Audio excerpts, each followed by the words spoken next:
Hello दोस्तों, कैसे हैं आप सभी का उन्नति अकेडमी के यूट्यूब चैनल में स्वागत है।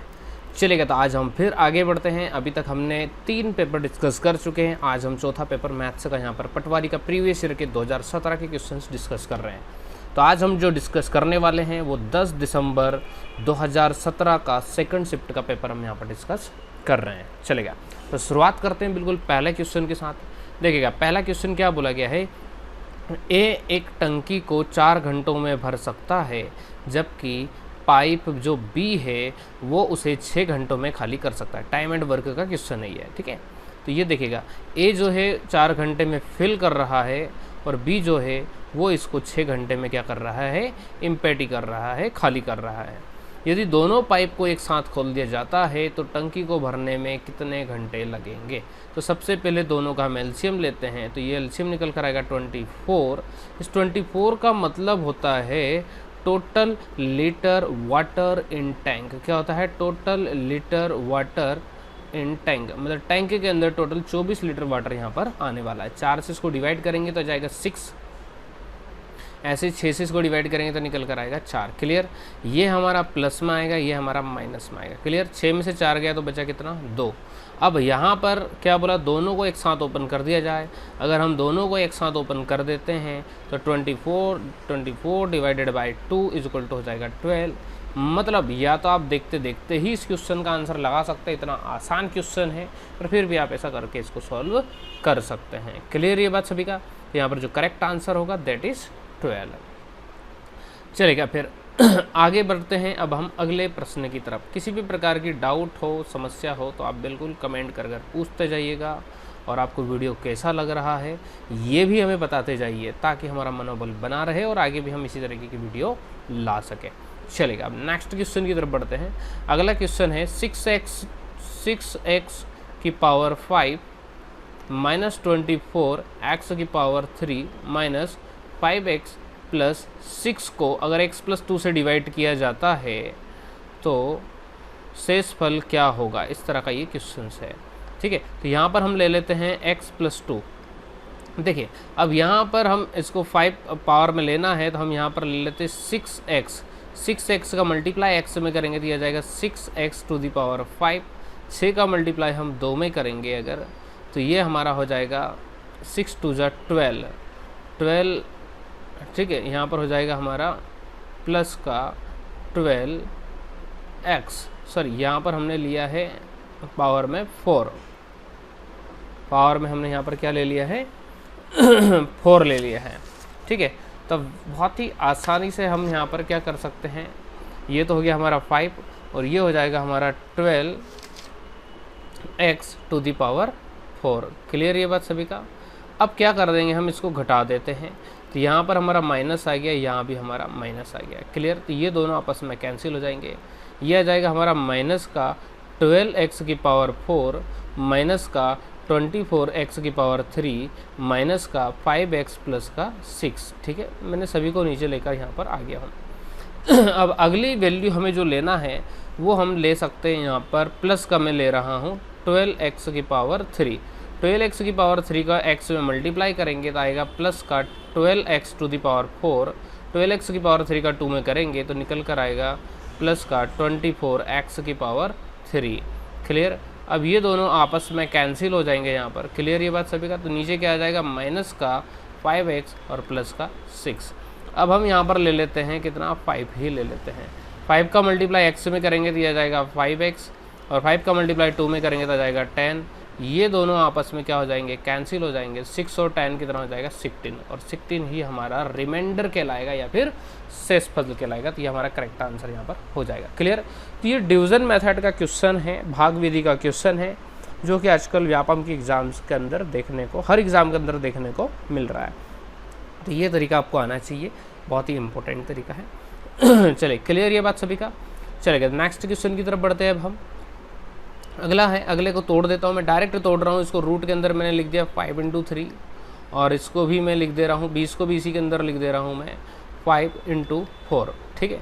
यहाँ से एक 5 बाहर आ गया, 4 रूट होता है 2 का, और रूट के अंदर 3 बच जाएगा। तो 5 2 से कितना हो गया 10, रूट के अंदर 3, और यही हमारा आंसर हो गया। तो बहुत ही सिंपल है। देखो यार, कुछ नहीं करना, जब भी ऐसे कुछ क्वेश्चन दिखे ना तो डरने का नहीं अपने को साला, ठीक है, उसको क्या कर देने का, तोड़ देने का, ठीक है, और उसके बाद उसको सोल्व कर देने का। क्लियर ये बात सभी का? चलेगा, अब आगे बढ़ते हैं अपन।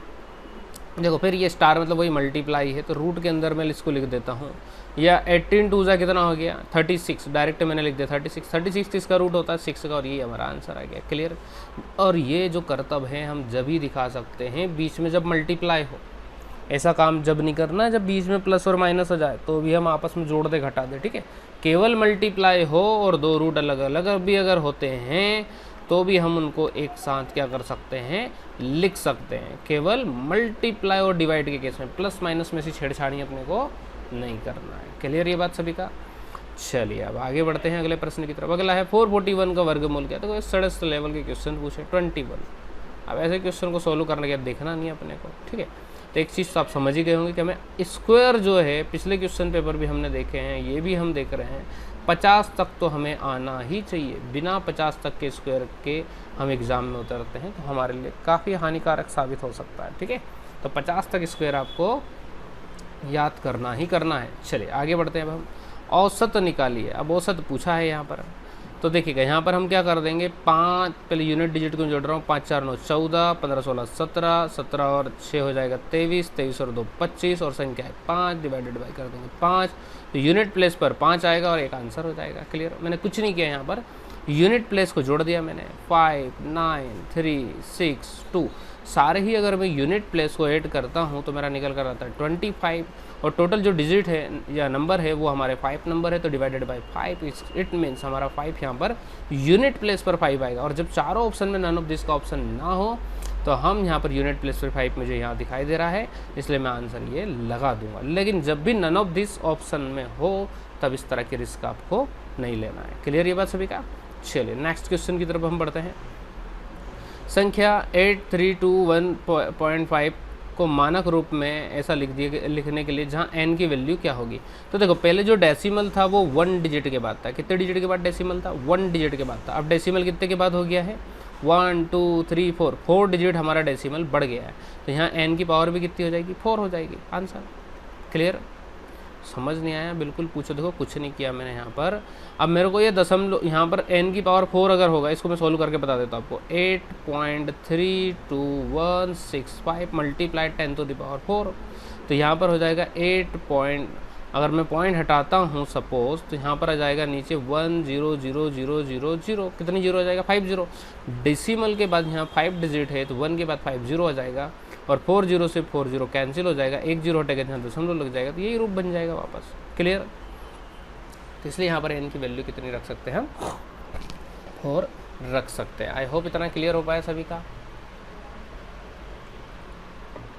चलिए अब नेक्स्ट क्वेश्चन की तरफ हम बढ़ते हैं। अगला क्वेश्चन है हमारा, देखिएगा ये स्टार वाला क्वेश्चन है। इसमें आपको आई होप ये प्रॉपर्टी तो आपको पता ही होगी, ज्योमेट्री के अंदर प्रॉपर्टी है कि स्टार के जो 5 एंगल होते हैं इन सभी का जो सम होता है वो हमेशा कितना होता है? 180 डिग्री होता है। क्लियर। चलिए आगे बढ़ते हैं। यदि एंगल ए 20 डिग्री, अगर ये वाला जो एंगल है ना ये हमारा अगर 20 डिग्री है, कितना है? 20 डिग्री है, तो एंगल ए एफ जी बराबर ए जी एफ है। अब देखो ये कौन सा हो गया हमारा? आइसोसेलेस समद्वि बाहु त्रिभुज हो गया ये वाला एंगल और ये वाला एंगल इक्वल है। अगर ये 20 डिग्री है, किसी भी त्रिभुज के तीनों कोणों का योग 180 डिग्री होता है। अगर ये 20 डिग्री है तो बचे हुए दोनों कोण कितने होंगे? 160 डिग्री, मतलब 180 डिग्री, 80 डिग्री और 80 डिग्री, ये दोनों ही कितने हो जाएंगे? 80 80। तो इस तरह से ये वाला एंगल और ये वाला एंगल दोनों ही कितने हो जाएंगे बताइए? 80 80 डिग्री को हो जाएंगे, क्योंकि दोनों एंगल इक्वल है एक्चुअली। क्लियर ये बात सभी का? तो B और D का बराबर है, मतलब ये वाला एंगल और ये वाला एंगल यहाँ पर पूछा गया। अगर मैं यहाँ पर इसको ऐसी लाइन को बढ़ा देता हूँ, क्लियर, क्या कर देता हूँ? ऐसे में इस लाइन को बढ़ा देता हूँ, तो आपको पता होगा ट्रायंगल की प्रॉपर्टी भी, किसी भी ट्रायंगल का एक्सटीरियर एंगल उसके सामने के दोनों सम्मुख कोण के योग के बराबर होता है। अगर ये दोनों 80 80 है तो ये हो जाएगा 160 डिग्री हो जाएगा। पर यहाँ पर एक मैं ट्रायंगल ड्रॉ कर रहा हूँ, देखो देखिएगा यहाँ पर ये मैं ट्रायंगल ड्रॉ कर रहा हूँ। ये ट्रायंगल आई होप आप सभी को क्लियर हो पाया है। ये मैंने ट्रायंगल ड्रॉ किया और देखो इसका एक ये एक्सटीरियर एंगल बना दिया मैंने। ये मैंने ट्रायंगल ड्रॉ किया, इस ट्रायंगल के अंदर इन दोनों एंगल का जो सम है वो इसके इक्वल यहाँ पर होगा। तब इन दोनों का जो सम होगा वो ऑब्वियसली कितना होगा? 80 डिग्री होगा। क्लियर, क्योंकि यहाँ पर B और D का जो सम है उसके एक्सटीरियर एंगल के इक्वल है, तो यहाँ पर इन दोनों का जो सम होगा दैट इज़ 80 डिग्री। क्लियर, तो 80 डिग्री हमारा यहाँ पर करेक्ट आंसर होगा। आई होप इतना आप सभी को क्लियर हो पाया, चलेगा। ठीक है, तो बहुत सिंपल सा देखो, कुछ नहीं, आपकी कॉन्सेप्चुअल क्लियरिटी यहाँ पर होना चाहिए। क्या होना चाहिए? कॉन्सेप्चुअल क्लियरिटी आपका होना चाहिए कि किसी भी ट्रायंगल के एक्सटीरियर जो एंगल होता है उसके सामने के दोनों सम्मुख कोण के योग के बराबर होता है। चलिए अगला प्रश्न है। अब देखो फिर एवरेज के 2 क्वेश्चन आ गया, और आप एक चीज़ ऑब्जर्व कर रहे होंगे कि क्या पूछ क्या रहा है यार। एवरेज के अंदर कुछ नहीं, पूरा संख्या दे रहा है और बोल रहा है कि इसका एवरेज निकालो, जोड़ो, डिवाइड करो। अब यहाँ पर भी अपन कितने डिजिट है टोटल? 1 2 3 4 5 6 7 8 नंबर है, सभी की यूनिट प्लेस पर 6 है। 6 से 8 जा कितना हो गया? 48 हो गया। 48 डिवाइडेड बाई 8 करेंगे हम, तो 8 से कैंसिल हो जाएगा हमारा, 1 टाइम तो हो जाएगा, लेकिन प्रॉब्लम ये है कि 2 जगह 1 है। अब यहाँ भी 1 है, यहाँ भी 1 है, तो रिस्क नहीं लेने का ऐसे केसेस में, ठीक है, क्योंकि आसान क्वेश्चन है। रिस्क ले लेंगे तो हम फंस जाएंगे और दिक्कत भी हो सकती है। ठीक है, तो सीधे करो। अब इसको सोल्व कैसे सोल्व करो? इसको सारे को जोड़ दो, डिवाइडेड बाय आप कितना कर देना? 8 कर देना। कर देते हैं, चलो अपन देख लेते हैं। 300 600 700 800 900 1000 1100 1200, तो ये हो गया हमारा 1200। फिर यहाँ पर हो गया 70 और 20 90, 90 और 70 160 और 20 180, 180 और 70 250, 250 और 20 250 और 130, 250 और 70 320 और 40 360। ठीक है, 300 कितना हो जाएगा? 60। ये मैंने सारे ये जोड़ दिए हैं। अभी हमने क्या करा है यहाँ पर? अब हम सिंगल डिजिट जोड़ रहे हैं यहाँ पर। ठीक है, तो 6 48 हो जाएगा, 48 हो जाएगा, तो ये हो जाएगा 8 6 4 10 का 0 क्रिया है 1 3 3 6 और 1 हो गया। और इसको डिवाइड कर देंगे अब 8 से हम, तो 8 से 2 16 कैंसिल हो जाएगा, 0 ऐसे हो जाएगा, 8 करना 8 जाएगा, तो हमारा 201 करेक्ट हमारा आंसर हो जाएगा। क्लियर? देखो इतने सिंपल क्वेश्चन में अपने को क्या करने का? कुछ नहीं करने का, सबको जोड़ दो, डिवाइडेड बाय आप 8 कर दो, average is equal to sum upon total. चलिए, तो क्लियर इतना सभी का। आगे बोला गया है 4 की पावर 5 4 की पावर 5 इंटू 5 की पावर 10 का गुणनफल में अंकों की संख्या कितनी है?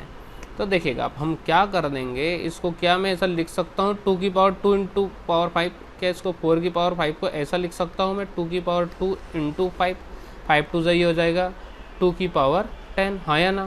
तो ये लिख देता हूँ 2 की पावर 10 और ये हो जाएगा 5 की पावर 10, 5 2 कितना हो जाएगा? 10 की पावर 10, हाँ या ना? अगर मैं 10 की पावर 2 लिखता हूँ तो ये लिखाएगा, ऐसा लिखाएगा, हाँ या ना? मतलब कितने डिजिट हो गए? 1 2 3 3 डिजिट हो गए। 10 की पावर 2, लेकिन डिजिट कितनी हो रही? टोटल 3 डिजिट हो रही है। एक डिजिट बढ़ जाएगी क्योंकि ये एक काउंट हमेशा नहीं होता है। तो सिमिलरली यहाँ पर 1 और 10 कितना हो गया? 11, और हमारा आंसर क्या हो जाएगा? 11। चलिए, क्लियर इतना सभी का? चलिए अब आगे हम बढ़ते जाएँ। कमेंट ज़रूर करते जाओ, अच्छा लग रहा है तो बिल्कुल बताते जाइएगा ताकि मैं और भी वीडियो आपके लिए बैक टू बैक ला सकूँ। देखिए अगला प्रश्न है, एक व्यक्ति ए से बी 50 किलोमीटर पर आवर की गति से जाता है और 100 किलोमीटर प्रति आवर की स्पीड से वापस आता है। एवरेज स्पीड क्या है? तो बहुत ही मोस्ट इंपॉर्टेंट क्वेश्चन है, ये पूछा जाता है बहुत बार। तो एवरेज स्पीड जब भी पूछा जाए सर्टेन डिस्टेंस, अगर डिस्टेंस आपकी फिक्स डिस्टेंस है तो एक फार्मूला होता है 2s1 s2 अपान s1 प्लस s2। ये क्वेश्चन बहुत बार फार्मूला के फॉर्म में पूछा गया है, ये क्वेश्चन बहुत बार आपका संख्या के फॉर्म में पूछा गया है। यहाँ पर हो जाएगा 2 × 50 मल्टीप्लाई बाय 100 डिवाइडेड बाय 150, दोनों को ऐड कर दिया, 50 3 जा और कितना हो जाएगा? 2/3 होता है 6.66 मल्टीप्लाई 100 है। ठीक है, यहाँ पर पूरा परसेंटेज में कन्वर्ट कर देंगे, डायरेक्ट 66.66 हो जाएगा हमारा, यहाँ पर करेक्ट आंसर हो जाएगा। ठीक है, मतलब 200/3 होता है ना, ये हमारा 66.66% होता है। ठीक है, तो ये हमारा कितना हो गया? 66.66 किलोमीटर पर आवर हो जाएगा। क्लियर ये बात सभी का? चलिए अगला है फिर 10 लड़कों के एक समूह में 2 ऑलराउंडर है, ये 10 स्टूडेंट है, इन 10 के अंदर 8 प्लेयर हो गए और 2 ऑलराउंडर हो गए, 8 जो भी है 2 ऑलराउंडर हो गए। इसकी क्या प्रायिकता है कि रैंडम एक व्यक्ति को एक लड़का ऑलराउंडर सिद्ध हो? तो ऑलराउंडर होने की प्रायिकता होती है 2 और सभी की प्रायिकता कितनी हो जाएगी? 10। तो ऊपर हो जाएगा 2c1, नीचे हो जाएगा आपका 10c1, हाँ या ना? ऊपर आता है डिजायर्ड आउटकम, नीचे आता है टोटल आउटकम। तो हो जाएगा ऊपर 2, नीचे हो जाएगा 10, 0 हटा दो दशमलव, तो आंसर आएगा पॉइंट का 2। अब देखो सारी चीज़ आपको क्लियर होना चाहिए, बेसिक आपका प्रायिकता जो टॉपिक आपने पढ़ा होगा प्रोबेबिलिटी, उसके अंदर आपका बेसिक यहाँ पर स्ट्रॉन्ग होना चाहिए, तो आपके लिए क्वेश्चन बनाना बहुत ही आसान हो जाएगा। चलिए क्लियर इतना सभी का। चलिए अब नेक्स्ट क्वेश्चन की तरफ बढ़ते हैं। अगला क्वेश्चन है, देखिएगा कि एक डायग्राम दिया गया है, इसमें 1 2 3 पट्टियों की समान क्षैतिज चौड़ाई एक ही है। मतलब ये जो है लेंथ, ये वाली जो ब्रीथ है, चौड़ाई है, ये सभी की क्या है, समान है। और ये पट्टियाँ दो समांतर रेखाओं को जोड़ती है, ठीक है। ये दोनों ही लाइन कैसी है, पैरेलल लाइन है, ठीक है। ये दोनों कैसी लाइन है, पैरेलल लाइन है, ये वाली लाइन और ये वाली लाइन, ठीक है, जोड़ती है। तो किस पट्टी का क्षेत्रफल सबसे अधिक है? तो देखो जब भी दो पैरेलल लाइन को हम जब इक्वल हमारी ब्रीथ वाली दो लाइनों से अगर जोड़ते हैं तो सभी का जो एरिया होता है ना वो इक्वल होता है। क्या होता है? सभी का एरिया इक्वल होता है। तो करेक्ट आंसर क्या हो जाएगा? 1 ऑल द, ठीक है, all 3 strips have the same area. Clear? तो ये अपने को यहाँ पर याद थोड़ा सा रखना है। अब इसमें स्टूडेंट अक्सर गलती कर देते हैं और आंसर गलत भी लगा देते हैं। चलिए अगला है, एक संख्या का 30%, ये संख्या लिखी, x का 30% 300 है, तब यहाँ संख्या है 0 से 0 कैंसिल कर देंगे, 3 से 3 कैंसिल कर देंगे एक बार, और इस 10 का मल्टीप्लाई इधर कर देंगे तो x बराबर कितना आ जाएगा? 1000, और 1000 ही हमारा क्या हो जाएगा? आंसर हो जाएगा। क्लियर ये बात सभी का? तो बहुत सिंपल है यार, देखो इनमें अपने को टाइम ख़राब नहीं करना है। देखो एग्जाम की जो स्ट्रेटेजी होती है, क्या स्ट्रेटेजी होती है? 2 प्रकार के क्वेश्चंस होते हैं, एक होता है इजी क्वेश्चन और एक होता है डिफ़िकल्ट क्वेश्चन। डिफ़िकल्ट बहुत कम होते हैं, इजी ज़्यादातर होते हैं। तो इजी का जो समय बचे ना उसको अपने को डिफ़िकल्ट को देना है यहाँ पर, ठीक है, चलेगा। अब आगे है 6 वर्ष पहले, ठीक है, 6 वर्ष पहले सुशील की आयु, सुशील की जो आयु है वो स्नेहल की आयु की 3 गुना है। मतलब इन दोनों का जो रेशियो होगा वो 3:1 का रेशियो होगा। 6 वर्ष बाद सुशील की जो आयु है वो स्नेहल की आयु की 5/3 है। मतलब ये 5 और ये 3 हो जाएगा। डायरेक्ट कर रहा हूँ, देखो मैं 5/3 है और यहाँ 1 है तो ये 3 का इधर मल्टीप्लाई हो जाएगा तो 5:3 हो जाएगा, हाँ या ना? अब हम क्या कर देंगे, 3 3 हो जाएगा हमारा 9x, ये तरीका है। 5 1 कितना हो जाएगा? 5x, और माइनस यहाँ लग जाएगा। 6 और 6 कितना हो जाएगा? 12। ऐसे ही सेम क्वेश्चन अपन ने किया है, पिछले एग्जाम में पूछा गया भी पेपर है। इन दोनों का डिफरेंस कितना होगा? 2। 12 × 2 कितना हो जाएगा? 24। तो 4x = कितना हो जाएगा? 24। तो x बराबर कितना हो जाएगा? 6। कितना हो जाएगा? 6। क्लियर ये बात सभी का?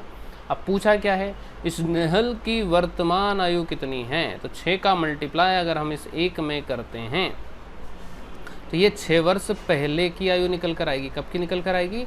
6 वर्ष पहले की आयु निकल कर आएगी 6, प्लस इसमें 6 कर देंगे आज की वर्तमान में आयु करने के लिए, तो 12 हमारा आंसर हो जाएगा। क्लियर ये बात सभी का? तो देखो जो सिंपल से अपने को इसको सॉल्व करना है, क्लास में करते हैं अपन, ये सारी चीज़ पढ़ी हुई क्वेश्चन हैं एग्जाम के क्लास के अंदर, ठीक है। चलिए अगला है, एक शहर की जनसंख्या 15 लाख है। कितनी जनसंख्या है? 15 लाख है। पहले साल 10% की वृद्धि होती है तो 110/100, दूसरे साल 20% घट जाती है तो 80/100, तीसरे साल 30% बढ़ जाती है तो 130/100, हाँ या ना? तो ये 0 से 0 कैंसिल, ये 0 से 0 कैंसिल, ये 0 से 0 कैंसिल, और इन 3 0 से ये 3 0 कैंसिल।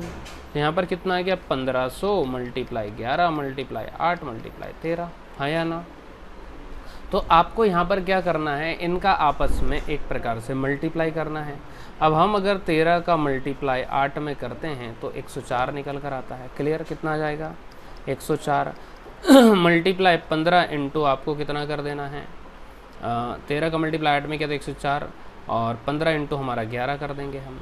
तो अब चाहो आप तो 15 का इससे मल्टीप्लाई कर दो, 15 चूँकि 60 का 0 और 60 ही आ जाएगा, 15 करना 15 आ जाएगा, मल्टीप्लाई कर दीजिए 11 से, हो जाएगा 11, 11 का 6 में 6, 11 55, 55 और 6 आपका हो जाएगा 1 कैरी आया 6, 11 1 6 और 7 17, ठीक है, और पीछे 2 0 लगा देंगे। तो कौन सा ऑप्शन में दिख रहा है? पहले में दिख रहा है, तो पहले ही हमारा करेक्ट आंसर हो जाएगा। था क्लियर ये बात सभी का? बहुत ही सिंपल है यहाँ पर। तो देखो ये कॉन्सेप्ट आपको बस आना चाहिए। क्या आना चाहिए कि जब भी बढ़ रहा है तो इंक्रीज कर देंगे, घट रहा है तो डिक्रीज कर देंगे, बढ़ रहा है तो इंक्रीज कर देंगे। वेरी सिंपल 100 बेस मेथड मानकर, तो आपका सीधे सीधे यहाँ पर आंसर आ जाएगा। अगला है x² - 12x + 36 is equal to, ठीक है, तो यहाँ पर हम x square minus 6x minus 6x plus 36, क्या ऐसा लिख सकता हूँ, क्योंकि 6 इंटू 6 36 और 6 दोनों को ऐड करेंगे तो 12। आपको ये फैक्टर निकालना आना चाहिए। देखेगा, ये बहुत ही इंपॉर्टेंट क्वेश्चन है, काफ़ी पूछा जा रहा है, हर पेपर के अंदर पूछा जा रहा है ये। यहाँ पर हम x कॉमन ले लेंगे तो अंदर बचेगा x माइनस 6, यहाँ माइनस का 6 कॉमन ले लेंगे तो अंदर बचेगा x minus 6, x minus 6 common ले लेंगे तो x minus 6, x minus 6, x minus 6, x minus 6 is equal to कितना हो जाएगा, x माइनस 6 की पावर 2। कहीं दिख रही है क्या, ऐसा दिख रही है 1 के अंदर, तो वही हमारा आंसर हो जाएगा। क्लियर ये बात सभी का? तो बहुत ही सिंपल है यार, देखो अपने को कुछ नहीं करना, इसका फैक्टर निकालना और सीधे सीधे उसको सॉल्व करना है। चलिए क्लियर इतना सभी का? चलिए अगले प्रश्न की तरफ बढ़ते हैं। अब यहाँ पर बोला 6x² plus 1 is equal to 13x के मूल हैं। देखो यहाँ पर अपने को मूल बताना, तो जब भी देखो इस तरह के क्वेश्चन आए ना, तो इनमें अपने को ट्रेडिशनल मेथड में उलझना ही नहीं है। आप ऑप्शन उठाओ और आंसर लगाओ, ऑप्शन उठाओ और आंसर लगाओ। जैसे पहले ऑप्शन अगर मैं उठाता हूँ, ये 2 ले लेता हूँ मैं यहाँ पर, तो 2 का स्क्वायर 4, 4 और 1 5, 5 6 कितना हो गया 30। ऐसे 13 इंटू 2 कितना हो गया 26। क्या ये दोनों इक्वल हो रहे, क्या नहीं हो रहे? तो यार ये तो आउट हो गया ना, ऐसे ही करना अपने को। अब मैं डायरेक्ट चौथा ऑप्शन उठा रहा हूँ, तो यहाँ पर मैंने कर दिया 6 और अंदर हो जाएगा 2 की, डायरेक्ट कर रहा हूँ, 2 की पावर 4, 3 की पावर 9 प्लस का 1, 9 1 जा 9 और 4 कितना हो गया 6 इंटू 13/9। क्लियर? ऐसे ही 13 इंटू कितना हो जाएगा 13 इंटू 2/3, तो 2 से 3 से 2 टाइम कैंसिल, 3 से 3 टाइम्स कैंसिल, तो कितना हो गया 13 दून 26/3, यहाँ भी 26/3। तो एक मूल तो हमारा सिद्ध हो गया। दूसरा भी करके देख लेते हैं। तो दूसरे को हम जब करेंगे तो वो भी ऐसे ही करना अपने को। यहाँ पर डायरेक्ट कर रहा हूँ मैं, 3 3 9/4 प्लस का 1, 4 1 4 और 9 कितना हो गया हमारा 13/4 मल्टीप्लाई बाय 6, 2 3 6, 2 दून 4, 13 3 39/2। ऐसे ही 13 इंटू 3/2 कितना हो जाएगा 39/2, और दोनों ही हमारे क्या हो गए इक्वल हो गए। मतलब हमारा फोर्थ ऑप्शन क्या होगा, सही ऑप्शन होगा। क्लियर इतना सभी का? चलिए देखो, जब भी ऐसे क्वेश्चन आए और कुछ समझ नहीं आए तो डायरेक्ट आपको क्या करने का, पुट करने का, ज़्यादा उसमें कंफ्यूज नहीं होना, नहीं तो अपन ऐसे मूल निकालने में बड़ा कंफ्यूज हो सकते थे और हम आंसर गलत कर सकते थे।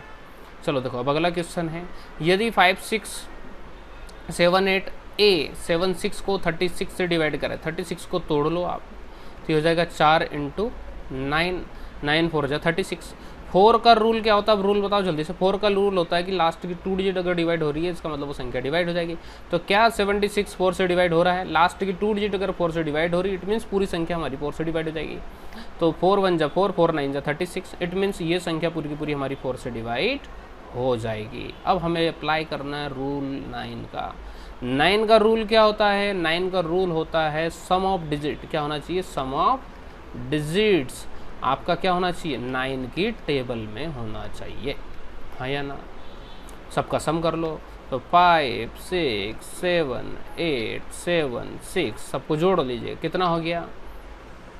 तो यहाँ पर हमारा हो जाएगा 7 7 14, 7 3 21 और 1 22, 22 और 6 28 और 6 34, 34 और 5 39, कितना हो गया 39। इस 39 में कितना ऐड कर दें कि ये 9 की टेबल में आ जाए। तो इसको 9 की टेबल में लाने के लिए हमें 36 के बाद 45 आता, तो 6 ऐड करना पड़ेगा, 6 ऐड करना पड़ेगा, तो करेक्ट जो आंसर होगा वो हमारा तीसरा आंसर हो जाएगा। चलेगा, तो क्लियर इतना सभी का? तो बहुत ही सिंपल है, 36 के रूल में आपको बड़ा कंफ्यूज नहीं होना है, सिंपली इस तरह से आप इसको सॉल्व कर सकते हैं। चलिए अगला क्वेश्चन है, इनको ऐड करना है। तो देखो सिंपल है यार, ये 4 4 4 4 जा 16 का 6 क्रिया है 1, 4 4 जा 16 और 1 17 का 7 क्रिया है 1, 4 3 जा 12, 12 और 1 13 का 3 क्रिया है 1, और फिर इसी प्रकार से। तो अब देख लो यहाँ पर 6 भी दिख रही है, 7 भी दिख रहा है, 3 भी दिख रहा है। आप चाहो तो बस डायरेक्ट आंसर ही लगा दो, या आपकी इच्छा हो तो इसको पूरा भी आप सॉल्व कर सकते हो, ठीक है, डिपेंड करता है आपके ऊपर। देखो बहुत सिंपल है, कुछ नहीं करना है। क्लियर ये बात सभी का? तो यहाँ पर इतने आसान देखो, जोड़ने का क्वेश्चन आ रहा है, डिवाइड का क्वेश्चन आ रहा है, आपका एलसीएम का, डिवीजन मेथड का, और बहुत सिंपल टाइप के क्वेश्चन आ रहे हैं, तो इनमें बड़ा कंफ्यूज नहीं होना अपने को, ठीक है। चलेगा, क्लियर इतना यहाँ तक सभी का? चलेगा, तो सभी का वीडियो देखने के लिए बहुत बहुत धन्यवाद। आप सभी लोग जुड़े रहें, और मैंने अगेन कह रहा हूँ, आप कमेंट ज़रूर करें ताकि मुझे पता चले कि आपको इंटरेस्ट आ रहा है या फिर नहीं आ रहा। कुछ आपको लगता है कुछ इम्प्रूवमेंट करना चाहिए किसी प्रकार के, कुछ लगता है कुछ और चाहते हैं आप, तो बिल्कुल वो चीज़ भी कमेंट कीजिएगा, ठीक है। अगेन आप सभी का वीडियो देखने के लिए बहुत बहुत धन्यवाद। और हमारी न्यू बैचेस स्टार्ट हो चुकी है, ऑनलाइन ऑफलाइन दोनों ही।